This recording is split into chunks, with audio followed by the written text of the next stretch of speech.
Hello, how's everyone this afternoon? It is afternoon, yes, it's 12:15, yay. Thank you so much for being here this afternoon. I know a big draw was food. It looks great. Save me a plate. I can't talk and eat, so save me a little bit. I want to thank Ross Wantlin, Diversity and Social Justice Education here, and the Student Cultural Programming Fund for bringing me here for this part of the week's activities. And of course, I always want to thank Ann Rasmus, who has brought me to the Y for the second time with my art, and I will thank you eternally for these opportunities. I don't know if all of you got to take a walkthrough of the exhibit in the Murphy Gallery. It is my work that is called Dust in Their Veins, a visual response to the global water crises. Now I'm going to ask you, I really hate microphones, so let's see if this works. Hey, how's everybody? Oh, you need the, I've got a radio person, he needs the mic. Oh man. I'm a theater kid, and I just, I'm naturally loud, and microphones I don't really know what they're doing, so. So if you have not seen the exhibit, I welcome you to take a stroll through it after today, after this lecture. So I put together a small presentation, and it really is short. It's a little bit about me, and a little bit about what I do, and a little bit about this work. Again, the name of the show is Dust in Their Veins, a visual response to the global water crises.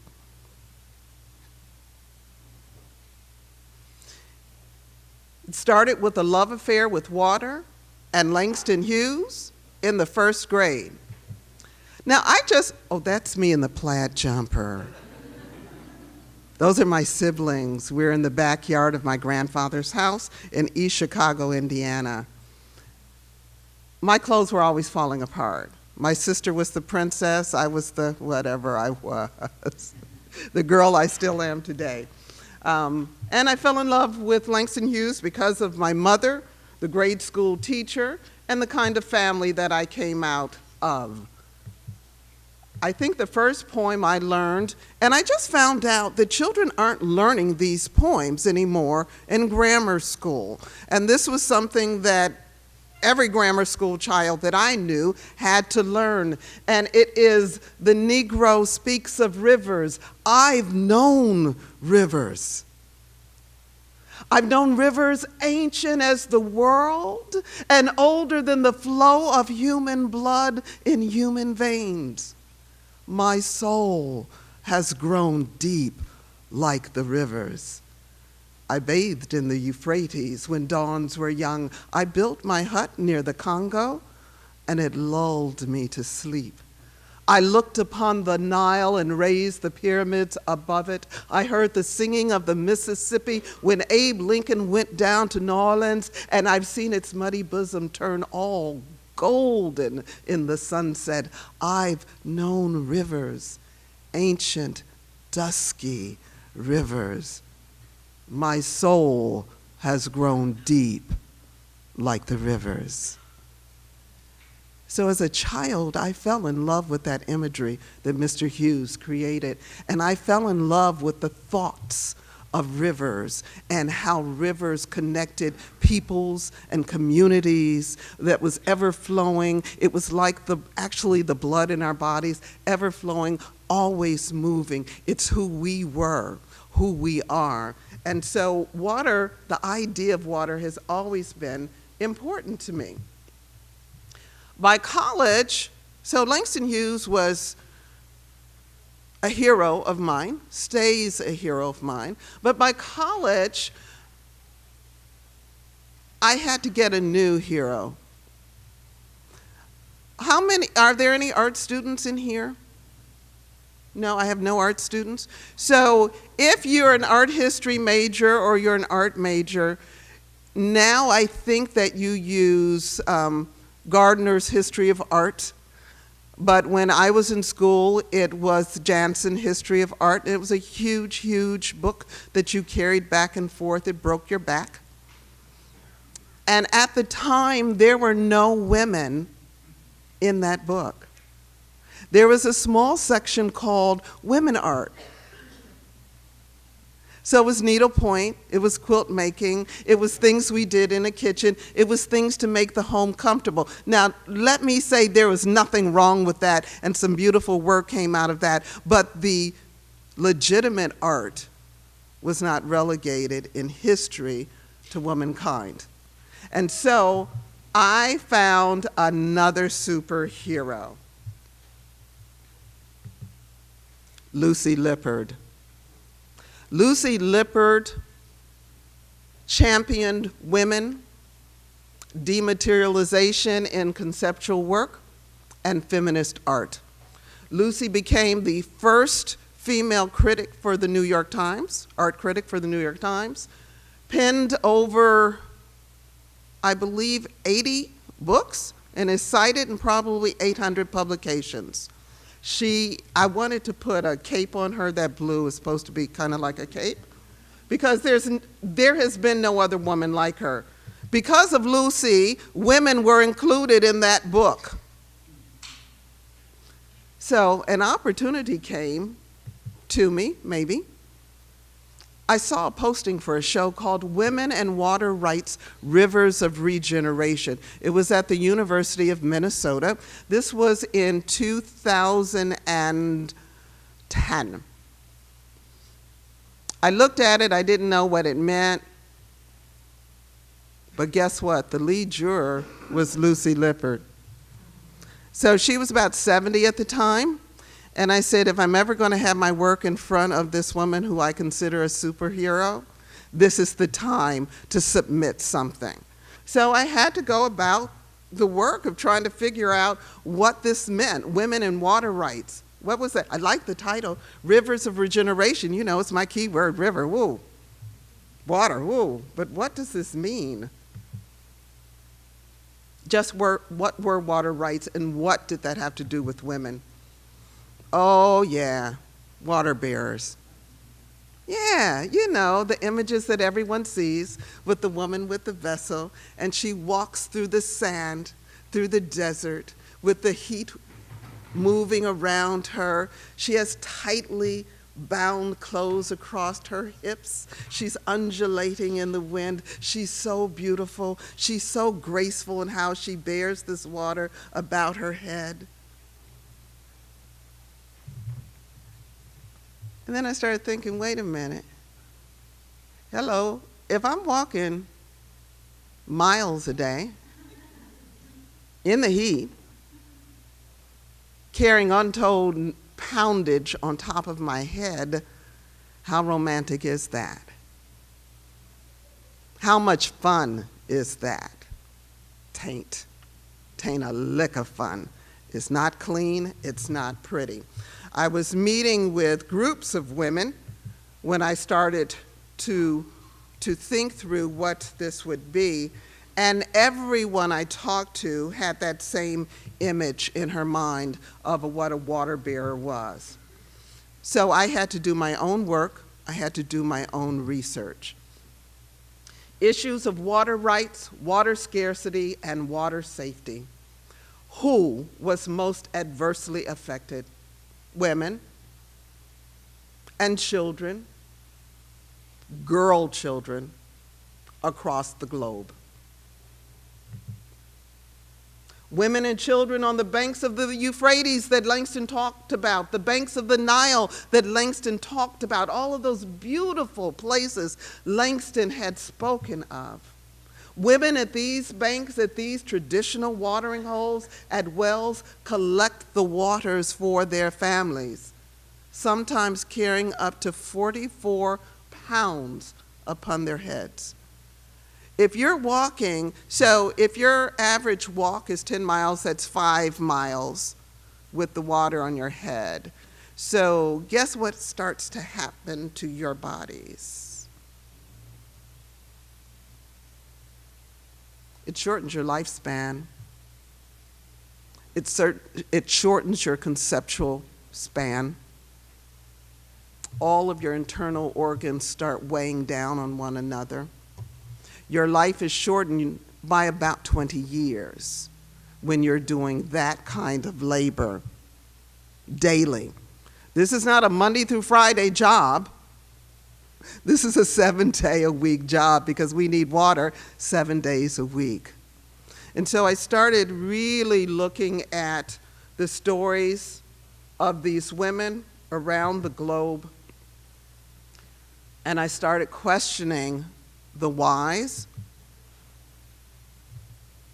and my part in it. Right here is an image we often see associated with medical practitioners. Anybody know the name? So that's the double one. That's the double one. So this is, and I'm going to mispronounce it really, really bad. Asklepias.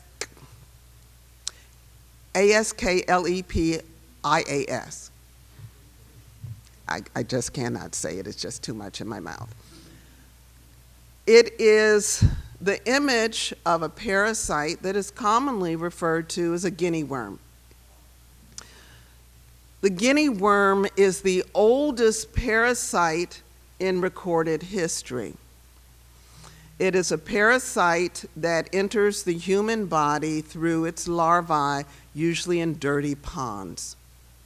It enters, you don't even see them. They're like those noceums, and they enter through your nose, through your mouth, or drinking the water of dirty water.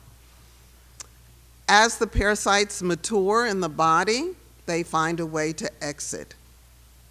When they exit, it's not pretty. It is not pretty. It is debilitating. It is sometimes called the suicide parasite because sometimes people just take their own lives instead of going through the constant pain of these parasites, these worms leaving. And so you see some images in certain parts of Africa where there's actually a stick where the parasite is exiting the body, where they wind it around the stick to try and pull it out. And that's the study of modern medicine, beginning with the guinea worm. I know that clean water and the scarcity of water can be fixed because of this. And let me see if I have the date right, because I'm going to start lying about dates. And I want to do that.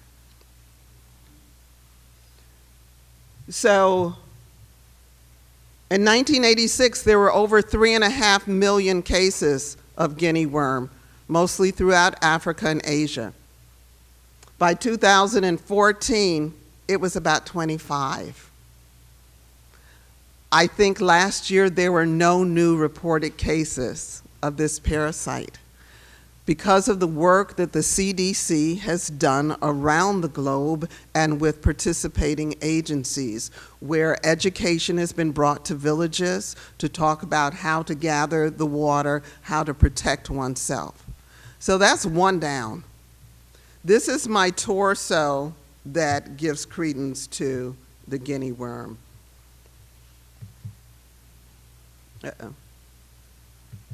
I'm sorry, I'm not that good at this thing. So nonetheless, 3.4 million people die of waterborne disease every year, even without the guinea worm. People are still dying. Now, when I first started doing this work and the research, the places that were most affected by water scarcity, clean water, were places where women and children looked like me or some version of me. They were always people of melanin. They were people in India of the lowest caste, the darkest Indians. They were people in Central America. They were people in Sub-Saharan Africa. They looked like me, some version of me. And so it became very important for me that I do this work because I could have been born in that situation and not the situation that I am from. And I also started looking at all of the research, all of the writings, all of the notes taken at the international meetings on women and water rights. To this date, there have been 3 international meetings. At the time I started doing this, there had been 2 of the meetings. One was in Belgium and one was in Buenos Aires. And I pored over these notes. And my takeaway when I finished all of this is that patriarchy was truly in place. And that this conversation of us and them, us and them, us and them, angered me. Because I was a them. If I walked in one of those villages, no one would know the difference between me, this nice Chicago girl with all sorts of privilege, and the people who lived in some of these villages. I was a them. And so I had to lend my voice through my art in doing something so there was not such an imbalance in this kind of conversation. Diseases flood the banks of the Yangtze. This is one of the pieces that, this one is called the Yangtze because as my niece, when she saw it the first time, she's a brilliant young woman, she said, "Aunt, is that Go? Who plays Go?" Wow, really? Nobody here plays Go? Okay, so it's a Chinese board game, and they're black pieces and they're white pieces. And it is a chess kind of strategic game, and it's you should learn how to play. It'll take up all the hours that you already don't have in college. So maybe you shouldn't. Wait until after grad school. And so this piece is covered with playing pieces from the game Go, and the bottom pieces are ironware from Mexico, so it really combines 2 different, vastly different cultures. And is Tyler near? Did Tyler leave? Oh, Tyler, we lost the text on those 2. So, I apologize. So one of the things that my takeaway with is that the underlying cause of the lack of access to clean water is greed. Corporate greed, governmental greed. The selling of your rights to your own water. Who should own the rights to your water? I understand that in this municipality, the rights to your water were just sold. Did everybody know that? You need to find out who bought it. So originally, whenever someone comes in and buys the rights to your water, it looks all handy-dandy, but then they have the right to start charging you more and more and more when it's no longer yours. And humans should have the right to the water where they stand and breathe. No one should own that. This piece here, this torso, has the shards of $10 million of American currency on it. $10 million. It's all worthless because that's what money is. It can do something or it's worthless. And if it takes somebody's water, it's worthless.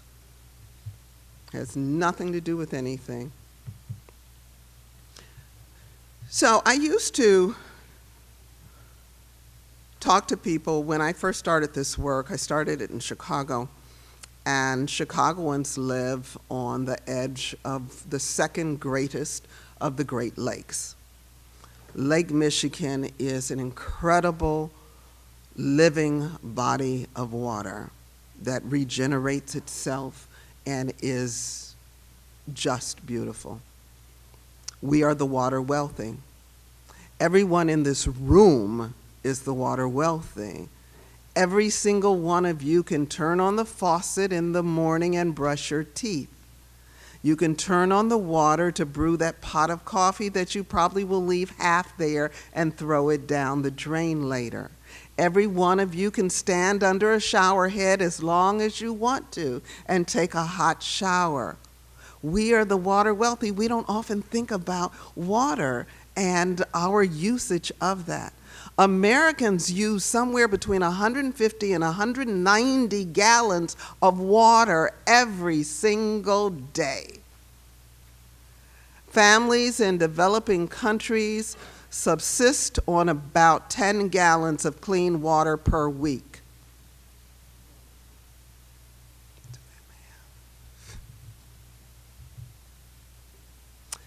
So when I would talk to people in Chicago about this show, I wasn't getting a lot of interest because we are the water wealthy and it doesn't really matter. And I always used to say, but wait, it's coming this way soon. I know right now you're thinking, oh, those poor people somewhere else very far away from me, has nothing to do with my life or existence. I can still turn on my water. It cannot happen here. And then Flint happened. Flint, Michigan happened. It's not because there's not water in Flint. Water goes up and comes down. So it has nothing to do with this thing called water. It has to do with corporate and governmental greed, where they decided to save dollars and not take the water from the municipality of Detroit and take it from the Flint River system that they knew was bad, and they knew that their infrastructure was bad, but it was going to save them some money. One of the plants there early on said, you need to pipe my water from Detroit. So the people who had power and money, they still received clean water. The citizens of Flint did not, do not, cannot, and now their homes are worthless. They cannot get up and walk away. Where are they going to go? Go on welfare somewhere else? Leave everything they've known? And so it has happened here, and every day there are new stories about small towns that are being affected by lead, by municipalities who choose not to do the right thing, by municipalities who choose to sell the water rights and turn a blind eye to what is going on. So even though we are of the water wealthy, please do not think that it cannot happen to us. These are some of the pipes in Flint. Yeah, children's water comes through there. I would dare say about 80% of the children under the age of 8 in Flint will all have developmental problems within the next 2 years. It is a community where they have killed the children. For this show here at the Y, most of the torsos that are in the show were ones of previous shows. I needed to do one on Flint. So I actually created 2 new torsos for this show. So no matter industrialized country or developing nation, mothers, children, townships suffer and die.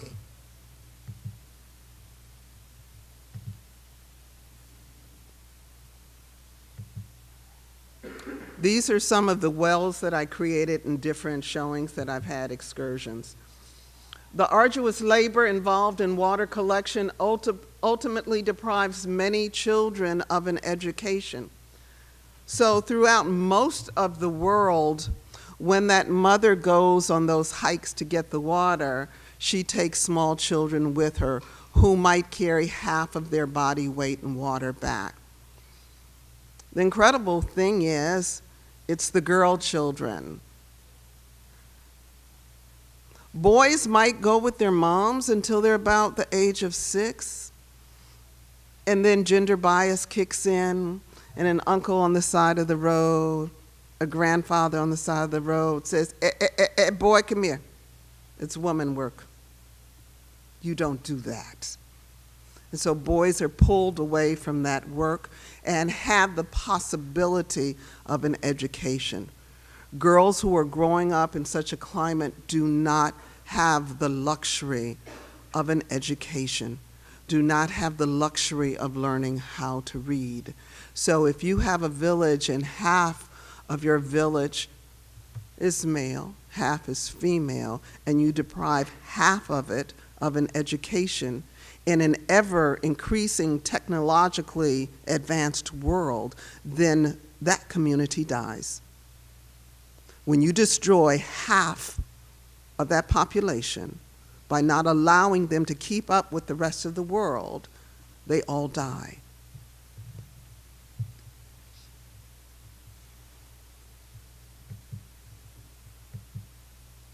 This also was one of the wells in Chicago that I created with the work.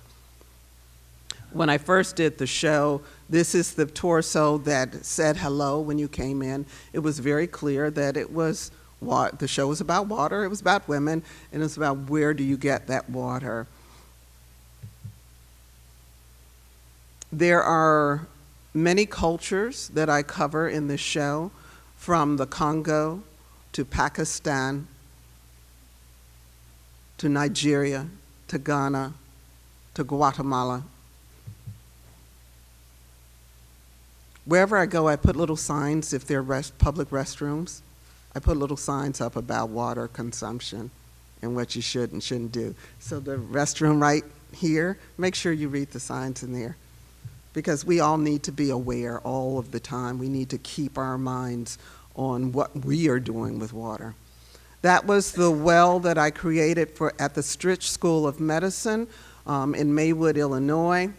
They had just opened their new building, their new facility, and I was asked to come in and create the show again in their new atrium.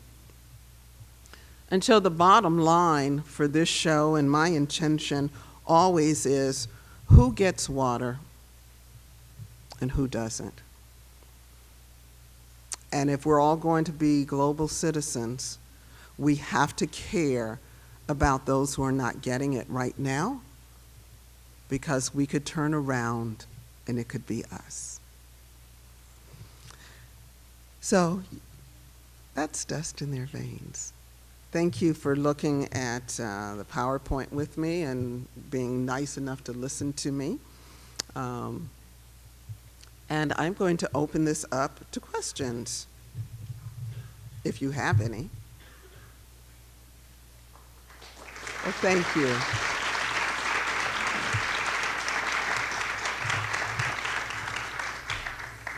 Are there questions in the house?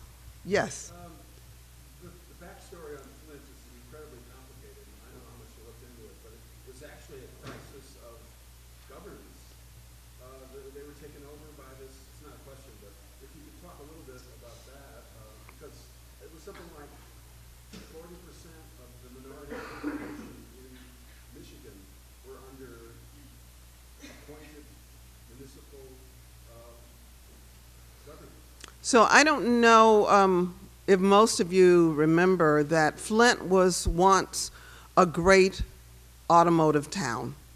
Flint used to be a wealthy town, and then the plants started closing. And when industry leaves, those people were plant managers and senior managers and all those people. They could go somewhere else. They could go up to Detroit, possibly get a job. They could probably turn around their management skills into some other arena, so they could move. So what's always left when industry leaves are the least likely to make it on their own. So Flint remained a poor community. And it got poorer. And I get that. And I get municipalities that have to make some tough decisions. And so they decided that it was going to be less expensive to stop diverting the water from Detroit to the Flint River.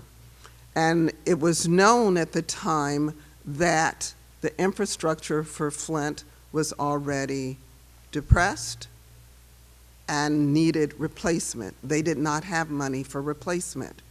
There weren't enough people who lived in the city anymore who could pay high taxes to do that sort of thing, because all infrastructure is built from a tax base. So if it's a poor community, so there's certain things you cannot do. But they had the ability to stay with Detroit. And those monies went to Hershey. Hershey. Hershey.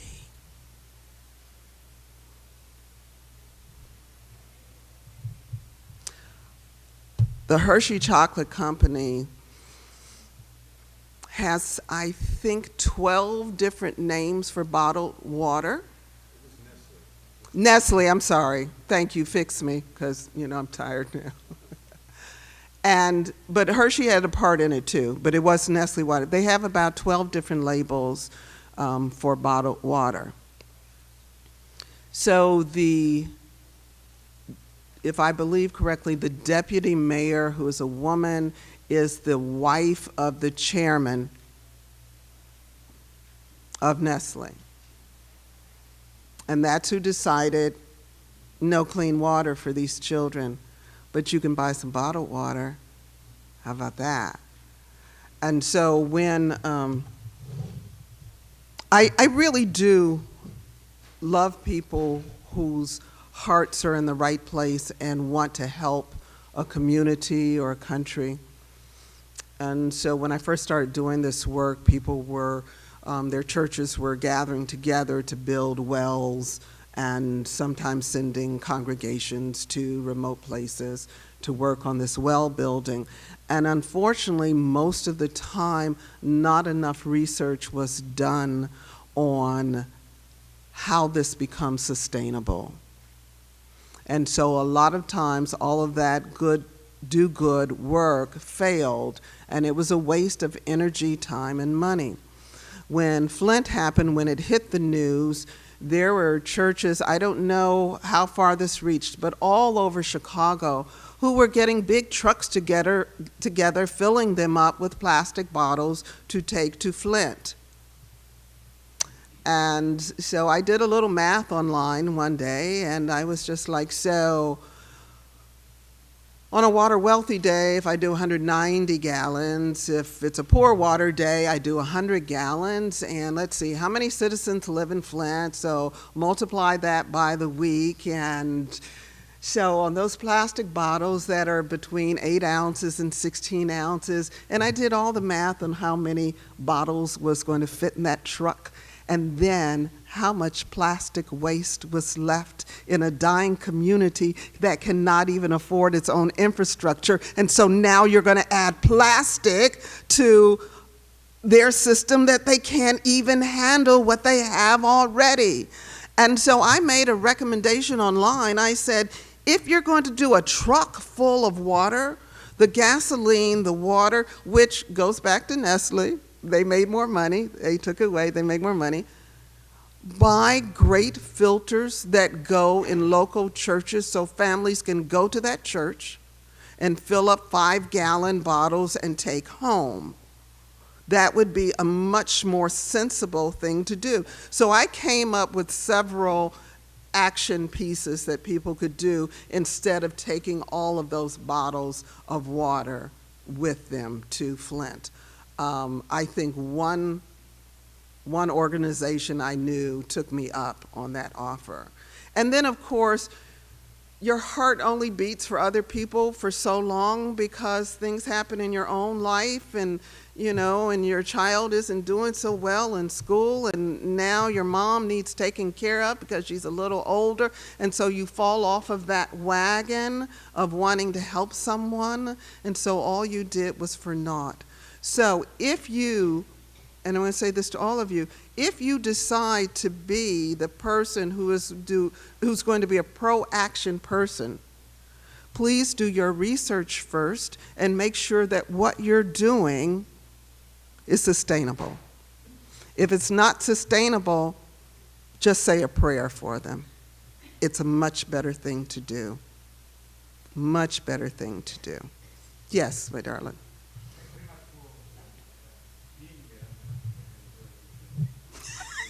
my show. So, yeah, the thing that's probably the meme right now for global warming is scarcity, which is going on, and the other way around. But, and I'm trying to teach a course here. Part of my problem is that students here, and most people in the room here, probably have a learning experience of too much water. Right? Here they get to deal with flooded basements, flooded roads. So I was wondering whether you could speak to the other side of the coin, just to connect the two, that if you know one consequence of the other. So how do you reach to people that have the daily experience of trying to kind of dam and control too much water? That's notwithstanding that Foxconn is just making a bid right now as we share for Lake Michigan water. So all of this comes very simultaneously, but the lived experience here is more of water, like the word happens. Mm-hmm. Right, the abundance of so. How does your message speak to that?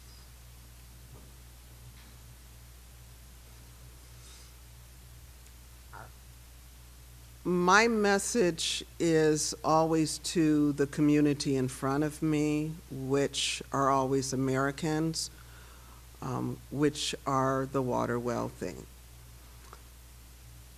So I just try to enlighten those that I talk to, whose eyes see the work, on what is happening in the rest of the world. Because if we're going to be global citizens, if we're going to be more than American citizens, and we must be, the world is getting smaller and smaller. If we're going to do that, we have to understand the things that are going on in the rest of the world. We have to be a part of a solution. If we're not a part of a solution, then I don't know what we're here for. I really don't. I ask that everyone that I talk to think about the things that they can do. Now, it may not be water. It may be food justice. It may be education rights. But I ask you to do something to make the world in which we live in a better and more sustainable place. My work is through my visual work. I work on this. I'm working on another large show. It's a multi-year show that's called Lawscape, the Landscape of Loss, and it deals with what happened on the other side of the Atlantic during 1500 to 1866, otherwise known as the time of the Middle Passage. What happened on that side? So when I speak to young black people here, they started saying the me, me, me. I'm just like, I know who you are. I know who you are. I know who I am. I'm talking about what did that look like on the other side of the ocean? How did that change the landscape of many nations? Did it leave the way open for colonization? Did it leave the way open for the water scarcity in Cape Town? Because everything is tied to something else. And so we've got to look bigger, and we've got to think smarter, and it's up to each one of us to, and I know all of you are at this wonderful institution, but we always must be educating ourselves. We can't rely on someone else's desire for you. You always have to educate yourself, and you always have to be proactive if you're going to be that citizen that I hope that you all are. So, did that help at all? So, any other questions? Yay, no? Okay. Your quiet group? Yeah? Okay. I'll take a second then. Okay. Are you looking into international conflict, climate change, desertification in Africa?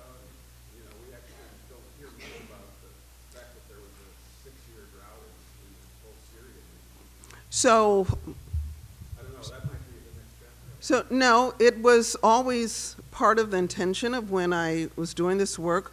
When I first started thinking about what it needed to look like and be, I was trying to avail myself of as much information as I could across the boards.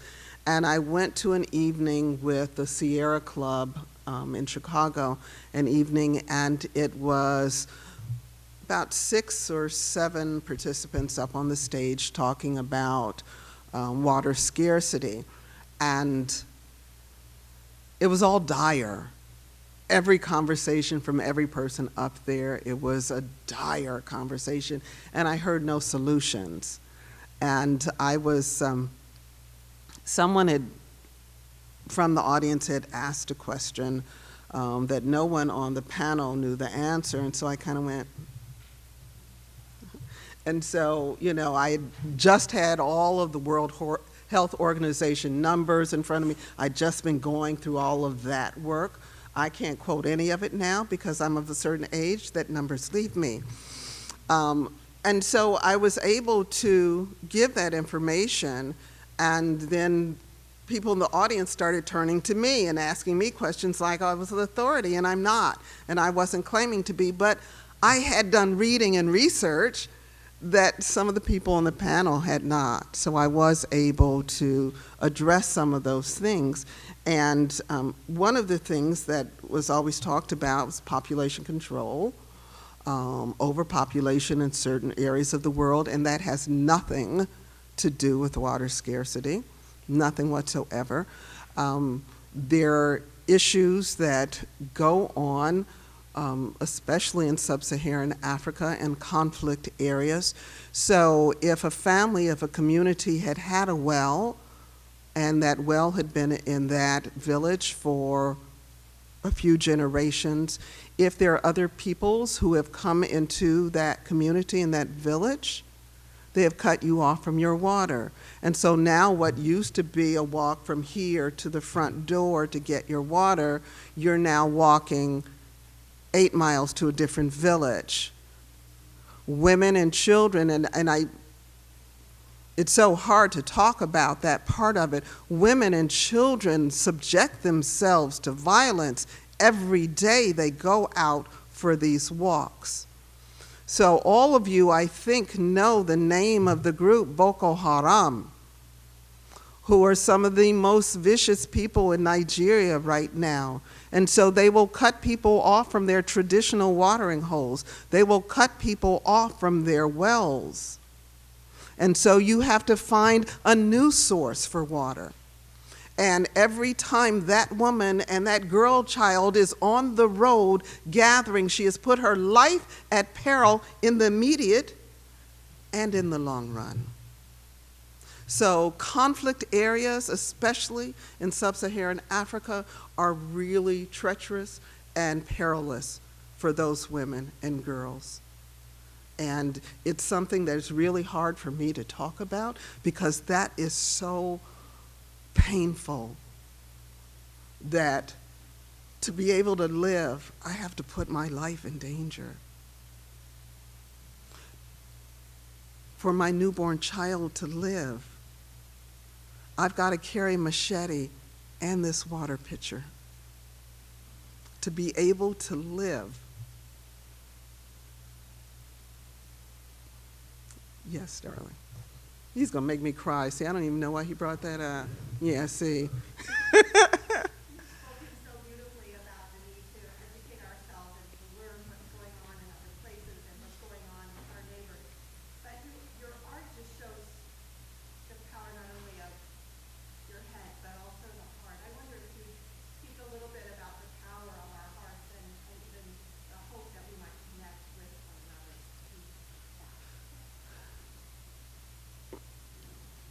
Okay, so not only am I the water wealthy, I'm parent wealthy, I'm education wealthy, I'm a blessed child, and I know this. I'm very clear that my life was extraordinary. I'm very thankful that the parents that God gave me were mine. I had a father who was a mathematical genius and a mother who taught 5th grade for nearly 40 years, who had the prettiest penmanship in the whole world, so which is why I still write beautiful cursive. I had a grandfather who was a statesman. He was the first black man in the Indiana House of Representatives, and he penned most of the civil rights laws that stand in Indiana today. So I come from a family of service. I was raised by school sisters of the Notre Dame and Sacred Heart nuns, so not only was it a life of service, but it was a life of you better. You better do it right, and you better do it on time. So that was my upbringing, and I get that. So the things that I have to do, is to, when I'm faced with something like this work, I had to do something about it. That's a mandate by my ancestors and my upbringing. I had to. And I try to give what I can to young people who are around me. I teach in a bridge program in Chicago, and the young people that I have are young people who come from horrific experiences, the exact opposite of my life. The abuse, the pain, it's just really terrible. And they're treated day by day by people who treat them like they are less than. The first day they walk in my room, I stop each one at the door and I look in their eye and I go, my God, how much brilliance is shining through you. Oh, we're gonna have so much fun. I love you, I love you, I love you already. Wow. Kids don't skip my classes. They do not. My kids come to my class unless they got run over by a bus or something. But it is my responsibility, whether I'm doing art or whether I'm working with underprivileged children, that I let them know that there's beauty in the world and that there's power in their being and that there's power in their minds and that they have the ability to do. And then I ask them to make wise decisions on what that to do is. So we all have the ability to affect others and do what we can from where we are. I don't expect those kids to do the same kinds of things I do at this moment, but I expect them to jump that gap that life has thrown them to be able to do those same things. And I think that we all human beings have that power, if given the least bit of a chance. You're welcome. Thank you. So, yes, love.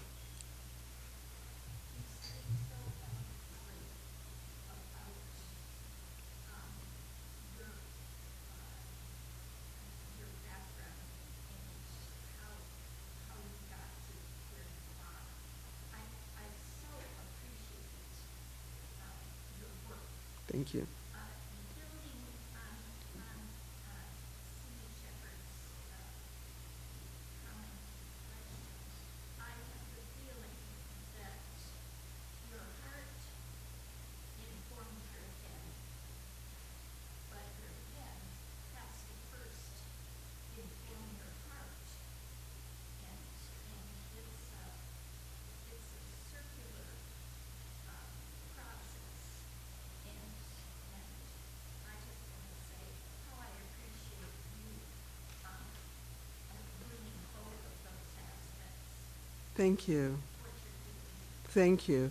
And one of the things that I talk to my students about, I'm just like, to create anything, there are three things. And the first part is research.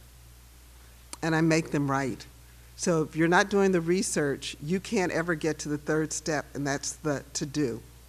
So it's research, then it's preparation, then there's the doing. So if my heart takes me to an issue, then I spend copious amounts of time in the research.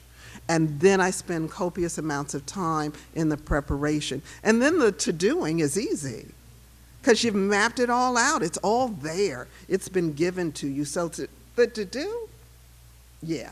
You're just going to do that if you do those other two things first.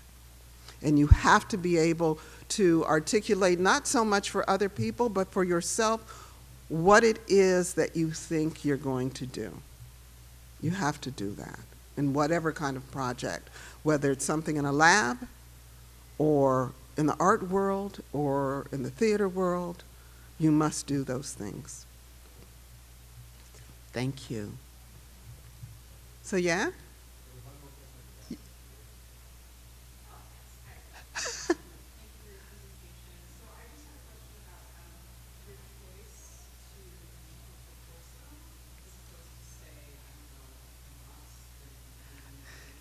You know, and I think this is the first time I've ever talked about this work and I've not talked about the headless, legless. So thank you.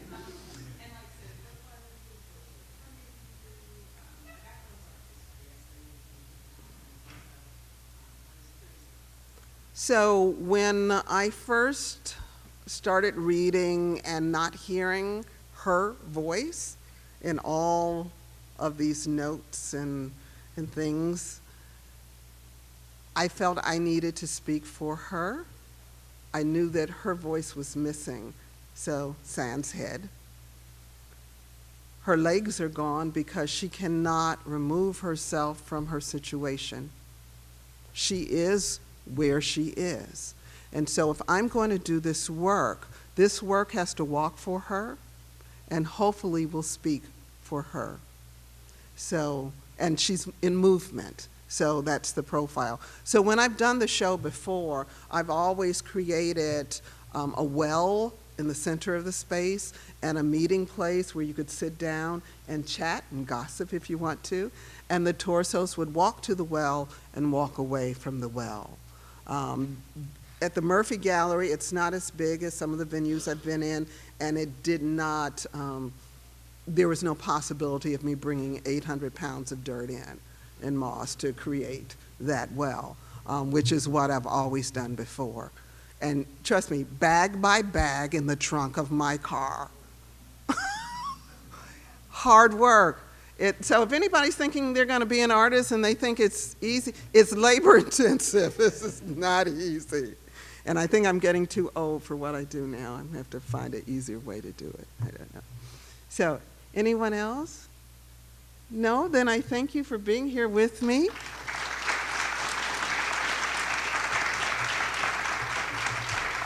If you've not walked through the exhibit, please do.